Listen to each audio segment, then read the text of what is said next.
nuevamente. En esta segunda parte de esta clase de fisiología placentaria, yo les voy a hablar principalmente de lo que tiene que ver con la función de intercambio a través de la placenta, ¿ya? Y también la función de algunas hormonas, ¿ya? Que son importantes para mantener el equilibrio fetoplacentario de una hormona, ya más bien en particular. Eh, bueno, Una de las principales funciones, sin duda, de la placenta es permitir el intercambio entre madre y feto, ya permitir el intercambio de gases y nutrientes entre la sangre materna y la sangre fetal, ya permitir básicamente que pasen los principales nutrientes, ¿ya? Y el oxígeno desde la sangre materna hacia la sangre fetal. Para esto es importante que exista un gradiente de concentración que permita el paso o que favorezca el paso de estas moléculas de un lado al otro, ya de esta barrera formada principalmente por el sincitotrofoblasto, citotrofoblasto y la célula endotelial de los capilares fetales en la placenta, ¿ya? Y básicamente en estas células, en la membrana de estas células, es decir, en la membrana que forma, que es parte del trofoblasto y de la célula endotelial de los capilares placentarios, se expresan distintas proteínas que cumplen la función de transporte, ¿ya? Entonces hay distintos mecanismos de transporte, ¿ya? Que funcionan en la placenta para permitir que se genere un paso selectivo de moléculas desde la sangre materna hacia la sangre fetal y viceversa, ¿ya? Entonces hay diversos mecanismos de transporte, así como existen estos mecanismos de transporte en todas las células de nuestro cuerpo, prácticamente también están en la placenta. Entonces hay mecanismos de difusión pasiva, ¿ya? Que hay que decir que la difusión siempre se produce a favor del gradiente, ¿ya? En el caso de la difusión pasiva es un mecanismo que no requiere de aporte de energía, que no es saturable ni es regulado por inhibición competitiva, ¿ya? Lo que básicamente se traduce que es el paso de moléculas a través de la membrana de fosfolípido, ¿ya? De la membrana plasmática, sin la necesidad de requerir una proteína que medie ese transporte, ¿ya? Eh, Básicamente, si hablamos de la placenta, con ello nos referimos fundamentalmente al paso de las moléculas gaseosas, ¿ya? Al paso del oxígeno y el CO2 que se mueve a favor de su gradiente, ¿ya? Y que puede pasar a través de la membrana plasmática, ¿ya? Lo- la mayoría de las moléculas que pasan a través de la placenta lo hacen a través de mecanismos de difusión facilitada, ya que son procesos saturables que se ajustan a curvas de tipo Michaelis-Menten. eh, Esta difusión facilitada no requiere de energía adicional, ya que se produce a favor del gradiente de concentración, ¿ya? Pero se necesita de una proteína que medie el paso de esta molécula. Ya son moléculas que por tamaño o por carga o por estructura, ¿ya? No pueden atravesar libremente la membrana plasmática, por lo tanto necesitan de una proteína que sirva de paso, ¿ya? A través de la bicapa de fosfolípido, ¿ya? Esta difusión facilitada básicamente se divide en dos subtipos, ¿ya? Que son las proteínas transportadoras o los carriers, ¿ya? Y los canales iónicos, ¿ya? Que como su nombre lo indica, permiten el paso a favor de gradiente de diversos tipos de iones, ¿ya? Y por otro lado tenemos el transporte activo, en donde sí se requiere de energía o es un mecanismo que requiere del acoplamiento con el gradiente electroquímico de otra molécula, principalmente de iones, ¿ya? Y este transporte activo permite el movimiento contra gradientes de concentración, ¿ya? Y también requiere de una proteína transportadora, ¿ya? El sustrato que se transporta interacciona con esta proteína transportadora, por lo tanto también es un mecanismo saturable, ¿ya? Pero que requiere de un adicional, ¿ya? Aquí no es a favor de gradiente, sino que el contragradiente, por lo tanto se requiere del aporte de energía a la forma de ATP, ¿ya? O se requiere que esta proteína utilice para cambiar su estructura, su conformación, ¿ya? Requiere o utiliza el gradiente favorable de algún ion, principalmente del sodio, ¿ya? Y en ese caso tenemos las bombas, por ejemplo, sodio, potasio, TPasa, la bomba de calcio TPasa, ¿ya? O los intercambiadores sodio-calcio, etcétera. Esos son ejemplos de algunos transportes activos. Y lo otro son mecanismos endocíticos o de vesícula, ¿ya? Que permiten el paso de moléculas más grandes, mediadas por receptor principalmente, y eso, por ejemplo, permite el paso o permitiría el paso de ciertas hormonas o moléculas de mayor tamaño, ¿ya? Este es un mecanismo que todavía no se conoce o se ha descrito con mucho detalle en la placenta, ¿ya? Pero la endocitosis permite formar vesículas básicamente que en cuyo interior ya hay moléculas de mayor tamaño y que a través de esas vesículas se pueden fusionar a otra membrana y pasar de esa manera de un lado a otro ya de un compartimento. Ahora, en este movimiento a través de vesículas debemos incluir ya algo que recientemente se ha estado estudiando, eh, que tiene que ver con lo que se llaman los exosomas, ¿ya? Que son eh, vesículas ya pequeñas, ¿ya? Que sirven como mecanismo de comunicación entre distintas células y que se ha reportado últimamente que efectivamente en la placenta puede haber movimientos de moléculas a través de tu exosoma. Así que ese es otro tema que también está abierto a la investigación, ¿ya? Y donde se están encontrando cosas interesantes. Bueno, hablando de los nutrientes, ya los principales nutrientes que se transportan a través de la placenta son los gases que ya mencionaba, ya oxígeno, CO2 por difusión simple, pero básicamente al hablar de moléculas que son parte o que son necesarios, muy necesarios para el metabolismo y el crecimiento del feto, ya hablamos principalmente de la glucosa, ¿sí? Aportada por la madre, y esta glucosa se mueve por mecanismo de difusión facilitada, principalmente transportadores de tipo GLUT1 y GLUT3 en la placenta. Hay transportadores de aminoácidos, ¿ya? Que son transportadores de tipo carrier, ¿ya? Y también transporte activo, ¿ya? Intercambiadores o transportadores unidireccionales. Los lípidos ya se mueven a través de lipoproteínas, hay movimiento de agua muy importante en la placenta, ya por vía paracelular y principalmente por acuaporina, ya acuaporina 1, 3 y 9. Antiguamente se creía que el agua pasaba simplemente por la membrana, pero en la actualidad se sabe que se necesita la expresión en la membrana de unas proteínas que se llaman acuaporina, que son básicamente canales de agua, ¿ya? Y que permiten el paso rápido del agua desde un lado al otro de la membrana. Y estas acuaporinas se expresan en la placenta y como menciono acá, ya principalmente son los acuaporinas 1, 3 y 9. Hay que mencionar que, por ejemplo, hace un par de días salió un artículo publicado en la revista Placenta que muestra que la actividad física en las mujeres embarazadas modifica, entre otras cosas, la expresión de esta acuaporina en la placenta, ¿no? Lo que muestra que efectivamente si realizamos actividad física o si realizamos cambios en los hábitos dietarios, por ejemplo, podemos modificar la expresión de proteínas en la placenta y entre ellos estas proteínas que sirven de transporte de agua o de otras moléculas como nutrientes, ¿no? Hay diversos tipos de canales, ¿ya? En las membranas que forman la barrera placentaria, ¿ya? Es decir, trofoblasto y células endotelial fetal, ¿ya? Hay distintos tipos de canales, ¿ya? Para potasio, para calcio, para sodio, etcétera. Y también hay pasos de inmunoglobulinas que se ha detectado por endocitosis, es decir, por formación de vesículas, ¿ya? Y esta inmunoglobulina tiene que ver ya con la respuesta inmunológica, ¿ya? Que se da en el feto y también en la madre.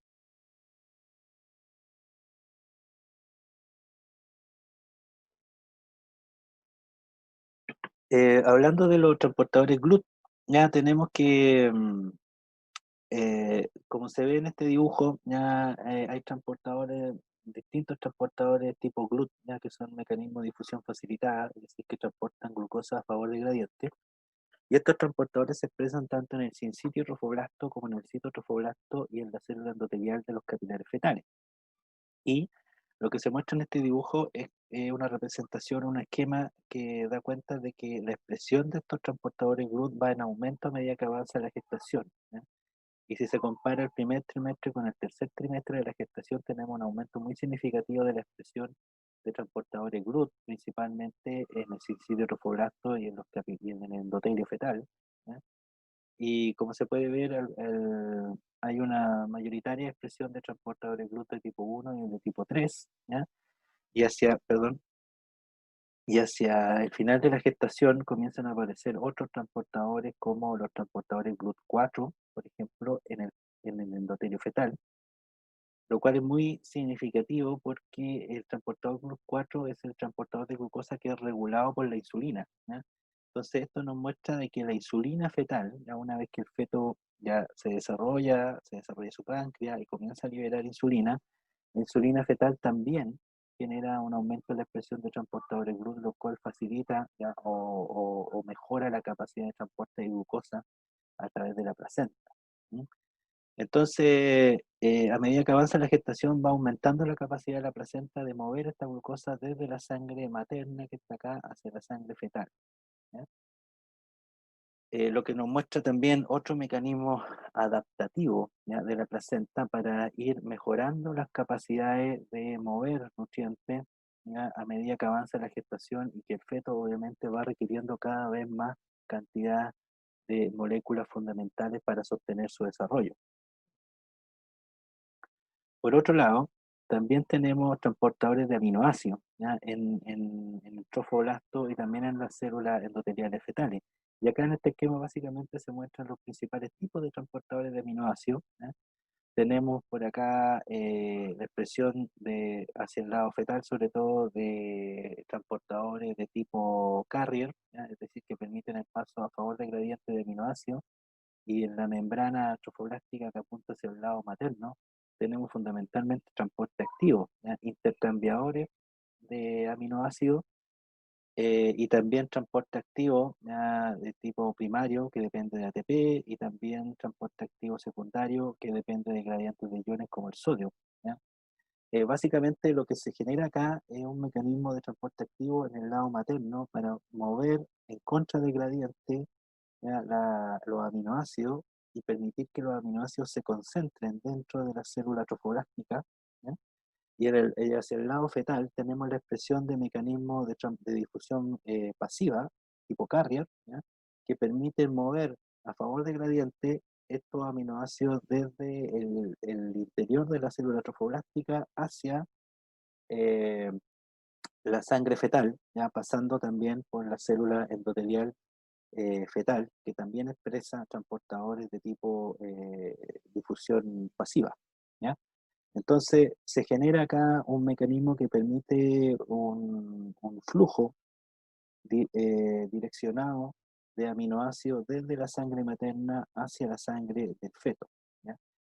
Y de nuevo, aunque no se ha estudiado tanto en el caso de los transportadores de aminoácidos, pero también ya podríamos suponer, de que a medida que avanza la gestación, estos mecanismos de transporte, estas proteínas transportadoras también van aumentando en su expresión, ¿ya?, para aumentar o mejorar las capacidades de la placenta para mover aminoácidos también desde sangre materna hacia sangre fetal.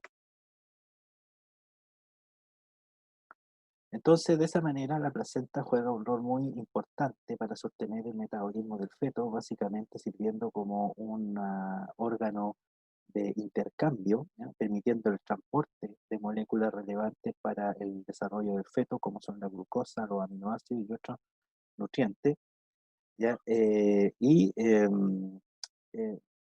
a través de la expresión de proteínas transportadoras, tanto en las células trofoblásticas como en la célula endotelial fetal, ¿ya?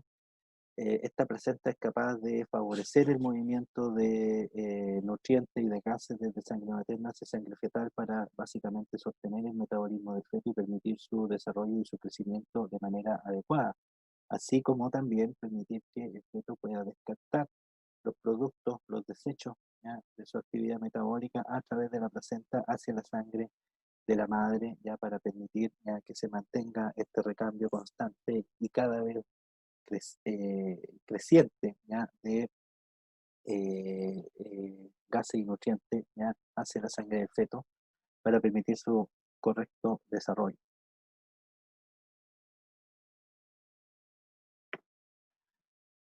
Por otro lado, ya tenemos que otra de las funciones principales de la placenta tiene que ver con la función endocrina, es decir, la placenta es capaz de sintetizar hormonas y de liberar hormonas que regulan funciones tanto en el feto como en la madre, ¿ya?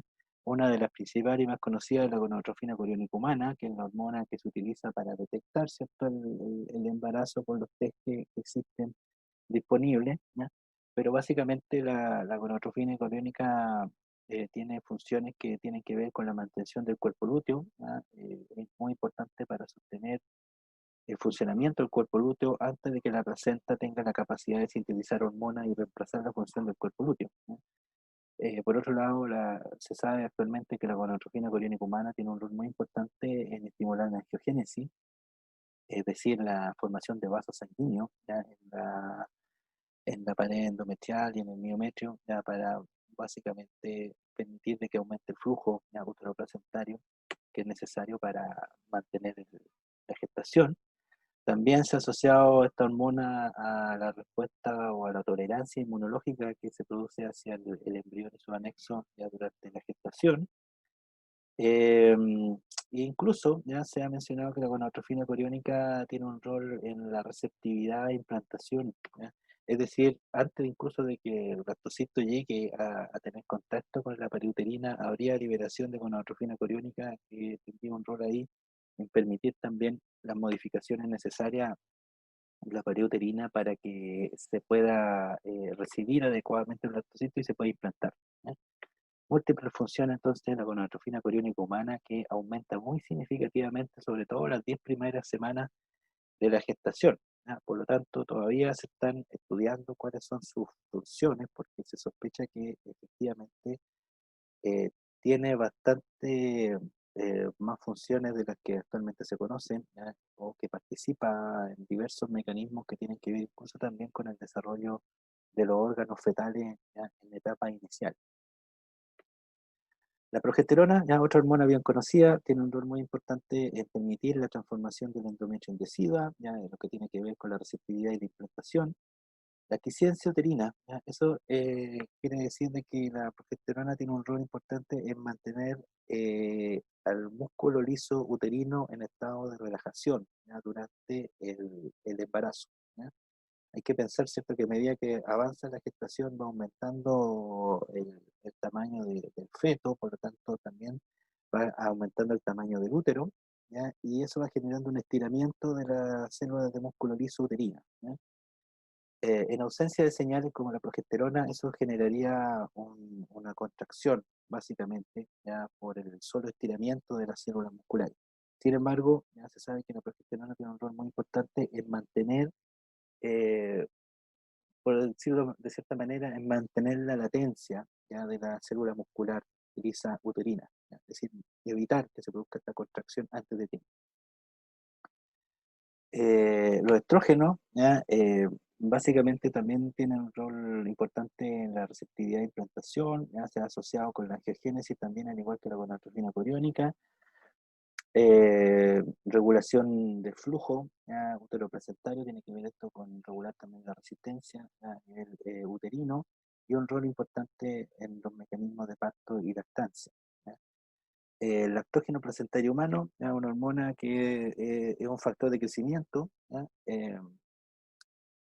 Tiene que ver ya también con la síntesis de insulina y de IGF, el factor de crecimiento tipo insulina en el feto, ya que son las dos hormonas principales que aceleran el desarrollo fetal, ¿ya?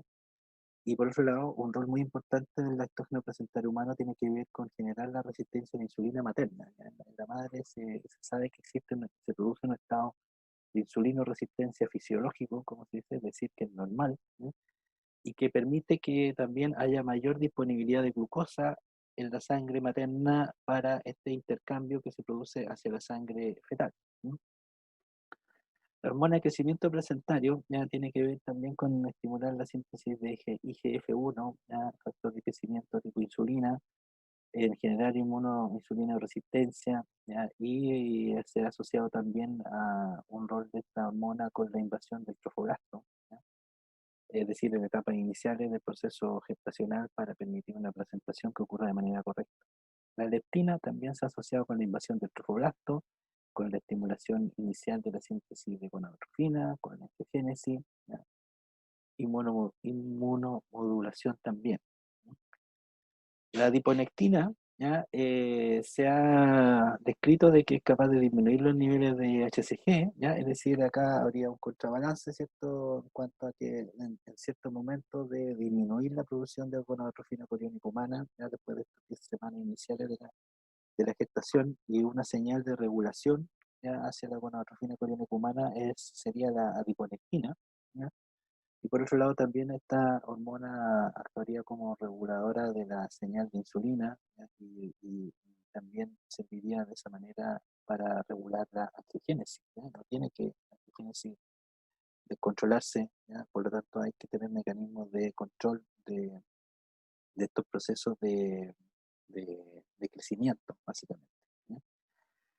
La activina ya tiene un rol en la regulación de la invasión trofoblástica, en la desidualización, ya también en regular la síntesis de gonadotrofina coriónica humana y en la expresión de aromatasa. ¿Ya? Es importante esta hormona, la aromatasa, porque es la que permite sintetizar estrógeno a partir de testosterona. ¿Ya?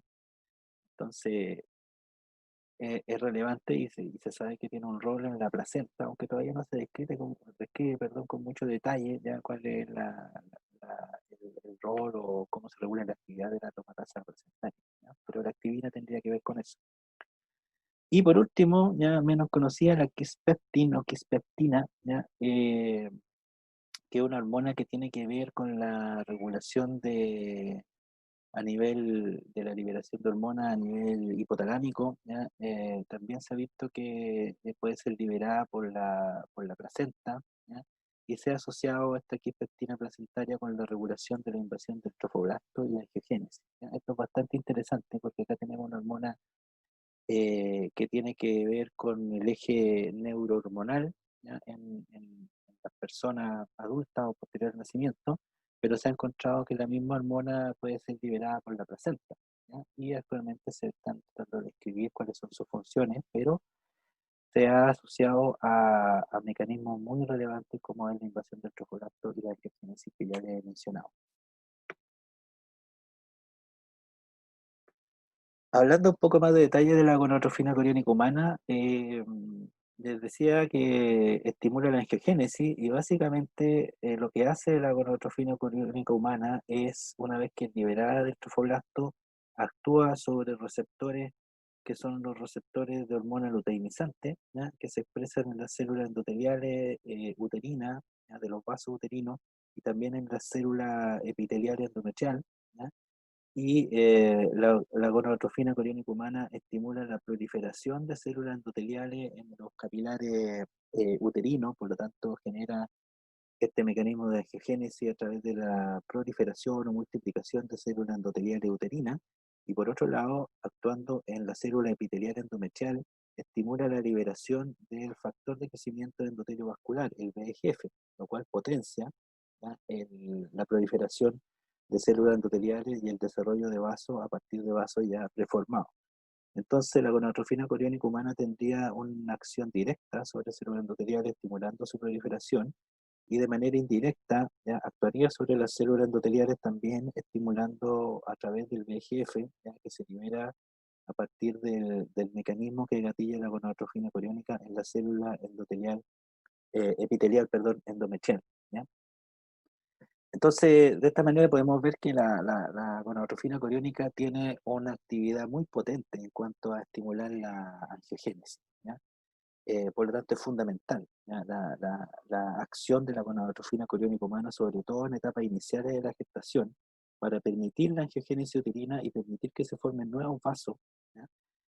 Lo cual va a ser la clave para aumentar el flujo útero-placentario, ¿ya? Y permitir el correcto desarrollo de la placenta y por ende el correcto desarrollo del feto. Y en la actualidad se han descrito múltiples funciones de la gonadotrofina coriónica humana, ¿ya?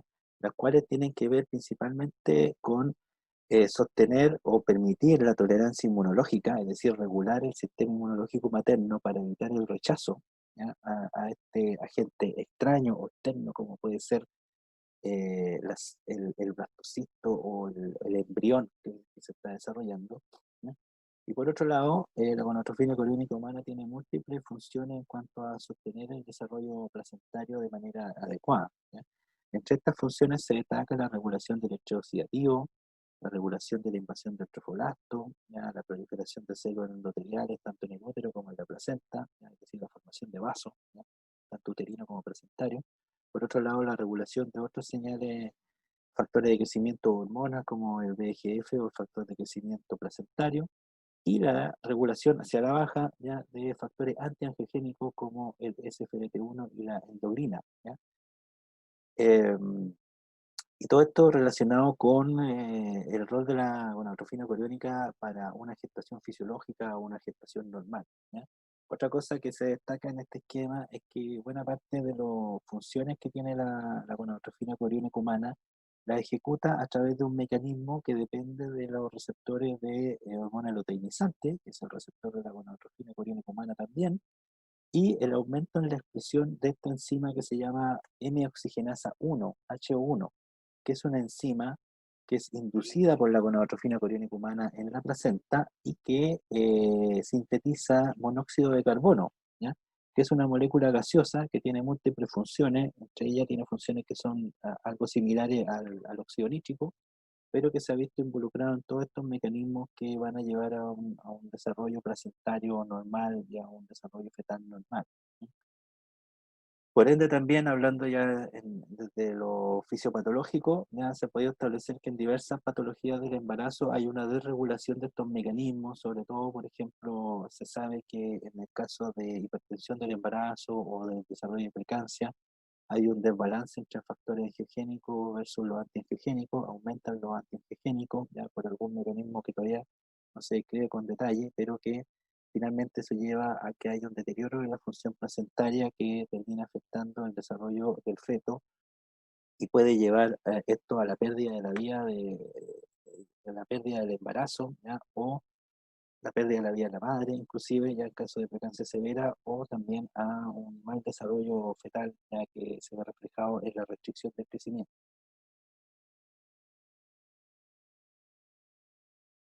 Es importante destacar de que en la placenta no hay terminales nerviosos, por lo tanto la regulación del estado de contracción, relajación de los vasos sanguíneos, es decir, el control vasomotor, no se ejecuta a través de sistema nervioso autónomo, sino principalmente existen mecanismos de regulación locales, ya de tipo paracrino, o también hay hormonas que participan en la regulación ya de este tono vasomotor, ¿ya? Que básicamente consiste en mantener un estado de mayor relajación por sobre la vasoconstricción para lograr de que la placenta sea un lecho vascular de baja resistencia, ¿cierto? Y de esa manera permitir que se produzca un aumento de flujo, ya sin que haya un aumento en la presión. Ahora estos mecanismos son de regulación vasomotor en la placenta son de distinto tipo y como les decía, hay distintas hormonas que regulan estos mecanismos. También hay efectos mecánicos, ¿ya? O regulación mecánico o mecanotransducción, ¿ya? Relacionada con el shear stress, que es el estrés producido por la propia sangre que circula a través de los vasos, que genera deformaciones en la membrana plasmática que se traducen luego en señales químicas que permiten la regulación de la contracción del músculo liso, ¿ya? Señales químicas como la hipoxia, es decir, la disminución de la cantidad de oxígeno, también es una señal que lleva a la estimulación de diversos mecanismos que regulan el tono vascular placentario, ¿no? Y estos mecanismos básicamente dependen de la presencia de receptores en la membrana de las células endoteliales fetales, ¿no? Que van a generar mecanismos de señalización que llevan a la liberación de diversas moléculas que están relacionadas con la regulación del estado de relajación del músculo liso, ¿ya? Y básicamente dentro de estas moléculas las más importantes o las que más se han estudiado son el óxido nítrico y el factor de hiperpolarizante derivado de endotelio, ¿ya? Eso significa este EDH, hiperpolarización derivada de endotelio. En realidad pueden ser diversos factores o mecanismos, ya que llevan a la hiperpolarización de la membrana plasmática de la célula endotelial fetal, lo cual se traduce también o se transmite a la célula de músculo liso, que también se hiperpolariza, ¿ya? Y una hiperpolarización de la célula de músculo liso conduce a una inactivación de canales de calcio, por lo tanto lleva a una disminución del calcio intracelular y a la relajación, ¿ya? Por otro lado, el óxido nítrico, ¿ya? Es una molécula que puede difundir, ¿ya? Eh, hacia la célula de músculo liso, ¿ya? Para generar un mecanismo de señalización que lleva al aumento del GMP cíclico, que luego va a derivar en la activación de proteína quinasa G y también a la modulación de canales de calcio para disminuir el calcio intracelular y permitir la vasodilatación, ¿ya? Hay que decir que siempre se menciona que el óxido nítrico puede difundir libremente a través de las membranas, pero en la actualidad también se ha asociado este movimiento de óxido nítrico con la presencia de uniones tipo GAP, ¿ya? Entre la célula endotelial y el músculo liso, ¿ya? Por lo tanto, habría canales básicamente que permiten el movimiento de óxido nítrico desde el endotelio hacia el músculo. ¿Ya? En cuanto a la hiperpolarización derivada de endotelio, ¿ya? Estos mecanismos principalmente se han asociado con la actividad de canales de potasio en la membrana plasmática, ¿ya? Y acá se destaca la presencia y la actividad de canales de potasio activados por calcio, los canales KCA, ¿ya? Que al activarse generan salida de calcio, de potasio, perdón, de la célula para aumentar el potencial, la diferencia de potencial de membrana, ¿no? Es decir, hiperpolarizar la membrana, y estos canales están presentes tanto en la membrana plasmática de la célula endotelial como en el músculo, ¿no? Por lo tanto, se genera hiperpolarización ya tanto en el endotelio como en el músculo liso, y eso lleva a un aumento de la vasodilatación, ¿ya? Se destaca acá el rol del calcio porque tanto estos canales, ¿ya?, de potasio como la enzima que sintetiza el óxido nítrico, que es la óxido nítrico sintasa, dependen de calcio, ¿ya? Por lo tanto, esto es algo que se da en todos los vasos sanguíneos, pero se destaca también en la placenta, el hecho de que el aumento de calcio en el endotelio genera disminución de calcio en el músculo, ¿ya? Entonces, cuando hablamos de aumento o movimiento de calcio, no es lo mismo si este ocurre en el endotelio o en el músculo, ¿ya? Porque acá podemos ver que un aumento del calcio intracelular activa el mecanismo del óxido nítrico y también la hiperpolarización endotelial, que va a conducir finalmente a una disminución del calcio en el músculo y a la vasodilatación. Eh, y es importante destacar de que estos mecanismos ya, actualmente se sabe que pueden ser regulados o estimulados principalmente por diversas hormonas que pueden circular en sangre fetal, como puede ser la insulina, por ejemplo, ¿ya? La insulina del feto ya puede activar a través del receptor de insulina estos mecanismos y generar la liberación de estas moléculas vasodilatadoras ya, hacia la placenta, básicamente para regular el tono vascular placentario y mantener una mayor vasodilatación, que va a contribuir a la disminución de la resistencia vascular placentaria y permitir el aumento de flujo uteroplacentario. Finalmente, ya, solamente decir que hay distintas funciones que cumple la placenta, obviamente un órgano muy importante, no tan solo para el intercambio de gases y nutrientes, sino para para la comunicación, incluso química, que se produce entre el feto en desarrollo y los distintos sistemas biológicos maternos, ¿ya? Una de estas funciones tiene que ver con el tono vascular, con la regulación de la resistencia, ¿ya? Y es importante mencionar y destacar que la regulación del tono vascular placentario se produce en respuesta a una serie de estímulos fisiológicos, como son las hormonas circulantes por la sangre fetal principalmente, y ahí se destaca la insulina fetal, factores paracrinos, es decir, factores liberados por la propia placenta, es decir, las hormonas que libera la placenta también regulan el funcionamiento de la propia placenta, ¿eh? Otros factores como el estrés de flujo, ¿ya? Es decir, el movimiento de sangre a través de los vasos placentarios regula también el tono vascular placentario, y obviamente el oxígeno, ¿ya? Las variaciones en las concentraciones de oxígeno en la sangre fetal principalmente y en la sangre materna también van a generar la activación de diversos mecanismos principalmente relacionados con aumento de flujo, ¿no? Eh, y para responder a este estímulo es importante destacar que los vasos placentarios expresan, ¿ya? Las células básicamente que forman estos vasos placentarios, la placenta, expresan diferentes proteínas de membrana que son capaces de responder a hormonas y de percibir estos señales, ¿ya? Para generar la activación de vías de señalización dentro de la célula que finalmente va a generar la respuesta, ¿ya?, placentaria. Destaco acá que en nuestro laboratorio de investigación materno-fetal en la Universidad de Concepción nos hemos dedicado a estudiar estos mecanismos en los últimos años, ya en el último tiempo, principalmente lo relacionado con la síntesis de óxido nítrico y con la hiperpolarización derivada del endotelio, ¿ya? Por lo tanto, los invito a seguir revisando los videos que tenemos en este mismo canal, ¿ya? Y otros que vamos a publicar hacia el futuro, porque ahí vamos a ir mostrando también con mayor detalle cómo es que se regulan estos mecanismos de síntesis de óxido nítrico, hiperpolarización endotelial, tanto en gestaciones fisiológicas como lo que se puede ver alterado en algunas patologías del embarazo, como es la diabetes gestacional, la obesidad o la preeclampsia, entre otras. Muchas gracias por su atención.